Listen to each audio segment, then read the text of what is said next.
Hello everybody and welcome to the War Room. This one is for this weekend's UFC main event, the heavyweights, Derrick Lewis against Serghei Spivac. Okay, quick tale of the tape. So Derrick Lewis, 26 wins, 10 losses and 1 no contest. Serghei Spivac, 15 wins and 3 losses. Both 6'3", inch reach advantage for Derrick Lewis. Don't think it's going to make too much of a difference. High striking output for Spivac, but of course that's because of the ground game, ground and pound, which I think is going to be the key to this fight. I think we all know that. Striking accuracies, 50%, both of them. Striking defense slightly better for Serghei Spivac, but again, you only need to get caught with one shot by Derrick Lewis, and that's really the story of this. There are a few things that Spivac can do. Now, Derrick Lewis is very good at intercepting people as they level change. He's very good at finding people's chins as they're moving around and as they're trying to get away from him. He's a devastating puncher. 26 wins, 21 by knockout. It's crazy. But then you look, he's got 10 losses, 7 of them are by knockout, TKO. 1 submission on his record. Now, there are a couple of different ways that this can go down. Obviously, Derrick Lewis can defend takedowns. He can work his uppercuts. He can be very athletic at times and difficult to hold down. And he can find his opportunity within the 25 minutes to land that knockout punch. Uppercuts are going to be key. Overhand rights are going to be key. Mixing them up is going to be important because he doesn't know whether Spivac's going to body lock him and try and trip or level change and try and wrestle. I think the obvious thing is that Spivac is going to grapple him because it just doesn't seem wise to stand in front of Derrick Lewis, knowing full well how dangerous he is at every moment of the fight. But when he is on his back, he does look uncomfortable at times. Again, we've seen him stand up with the likes of, Gabriel Gonzaga and Roy Nelson on his back, just kind of stands up with them. These are good black belts. Roy and Gonzaga, they're both good grapplers. He's able to just stand up with them on top of him. And then, you look back to the Curtis Blades fight, it was all about that intercepting punch. That's really what Derrick Lewis has got to be looking for all the time. The good thing is he has a real instinct for finding that opportunity to land his knockout punch. So what he's got to do is maintain the striking range as much as he can. And that's going to require him being, having some takedown offense, pressuring but not pressuring too recklessly, throwing punches but not lunging into range and giving easy takedowns. And then ultimately, if he's taken down, getting back to his feet. He's very, very strong physically. And this is one of the reasons why people struggle to hold him down. He's just so, if he decides he's getting up, he just kind of goes. and people are trying to control him as he's getting back up. The smartest thing for Spivac to do is to take him down and tie up his legs.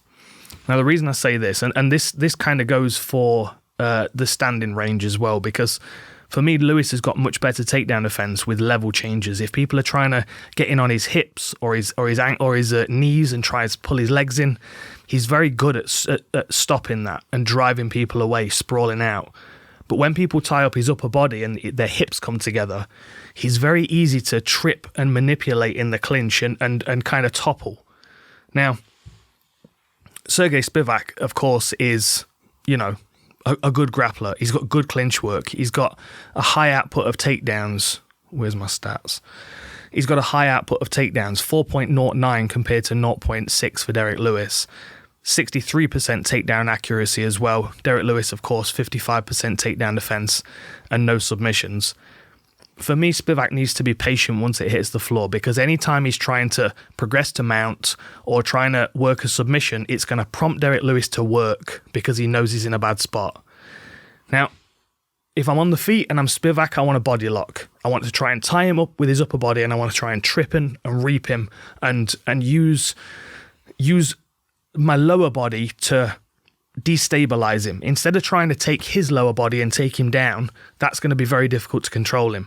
But if you can take his upper body and trip him, you can land on top of him, and that will slow him down in the initial scramble. The other thing as well, Serghei Spivac likes to mount. And that's very good because he's a big heavyweight, and if he gets into mount position, he can rain punches down until he gets the TKO or until you reach into his arm triangle, which could be a possibility here. but he would be safer to maintain probably a half guard position. I was going to say side control, but even then you can see Derrick Lewis just deciding he's getting up and just push you off and back to my feet. Once he's back on his knees and he's tripoded up, he's very, very difficult to hold down. And I think that if Spivac can stay in his half guard and keep control of one of his legs, it's going to take away some of the scrambling ability. It's going to force Derrick Lewis to use jiu-jitsu to solve that problem. If Spivac tries to mount him, or he is in mount and he's sitting up, ground and pounding, Derrick Lewis is most likely going to get out of that. Or at least he's going to get out of that until he runs out of gas. Because, of course, because he's not doing those things technically, they take efforts. They take, muscle power, cardiovascular energy. It's going to be draining for Derrick Lewis if he is trying to boss himself out of positions. And the more fatigued you get him, the more you can dig him in the midsection and take his gas away and make him feel uncomfortable, the less he wants to be in there, quite clearly. He has the worst poker face in the heavyweight division. If you front kick him in the guts, you can see that you don't want to be there anymore. He looks like a kid that's desperate to shit his pants and he's trying to find a toilet. There are, you can tell the direction that Derrick Lewis's mind is going in the fight. And I think if Spivac can invest a couple of rounds, not trying to find a finish, but trying to wear him down and beat him up like Cormier did, then I think he can find that TKO finish. Maybe not from mount, but I think he can certainly find it on the ground. Or, he can look for rear naked chokes or arm triangles. That arm triangle was the first one on his record against Tai Tuivasa. But if we look further down his record, I mean, Kimura would be all right, but you're going to struggle to attack Derrick Lewis's arms. Difficult to hold on to him, very physically strong. You've got to take his gas away. You've got to wear him down and make his lungs burn and then try and strangle him.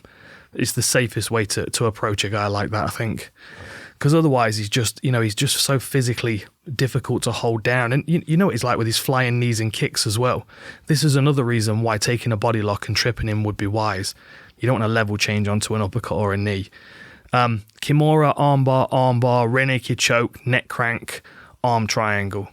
That's the submission output for Spivac.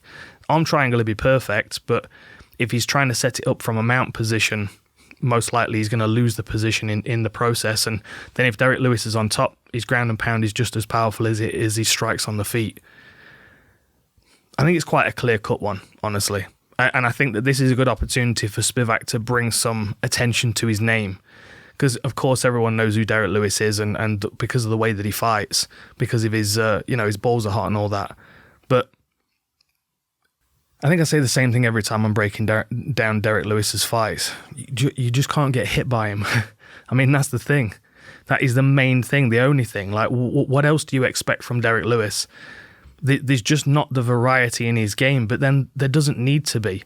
You can look at loads of different fighters across the UFC roster, and you can pick out guys that are supremely technical and fighters that are incredibly good at one particular thing, or they have a really well-balanced skill set across the whole sport.